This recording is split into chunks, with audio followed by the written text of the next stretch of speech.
వెక్కి వెక్కి ఏడ్చిన కౌశల్ సామ్రాట్ గణేష్ రోల్ కారణమేమిటంటే బిగ్ బాస్ సీజన్ 2లో బుధవారం నాడు కూడా అంతిమ యుద్ధం టాస్క్ కొనసాగింది. నిన్నటి ఎపిసోడ్ ఓ పురుషుల ఆధిక్యంలో ఉన్నారు. బుధవారం ఎపిసోడ్లో కూడా వారే ఆధిపత్యం కొనసాగించారు.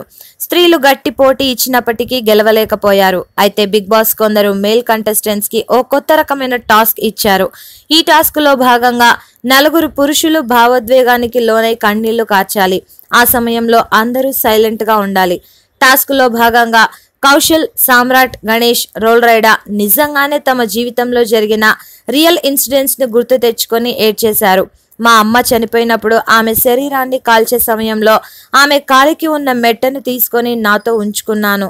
అది గుర్తుకొచ్చిన ప్రతిసారి నాకు కన్నీళ్లు ఆగవు. మా అమ్మ చనిపోయిన తర్వాత నాకు పుట్టిన కూతురికి ఆమె పేరు పెట్టుకున్నాను.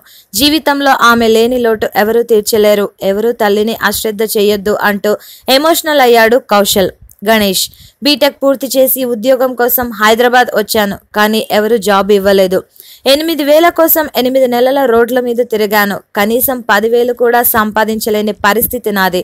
కానీ నటించాలి, రేడియో జాకీ అవ్వాలనే గోల్ని మాత్రం వదలలేదు. మీరు కూడా మీ గోల్ని వదలొద్దు అని వెక్కి వెక్కి ఏడ్చేశాడు.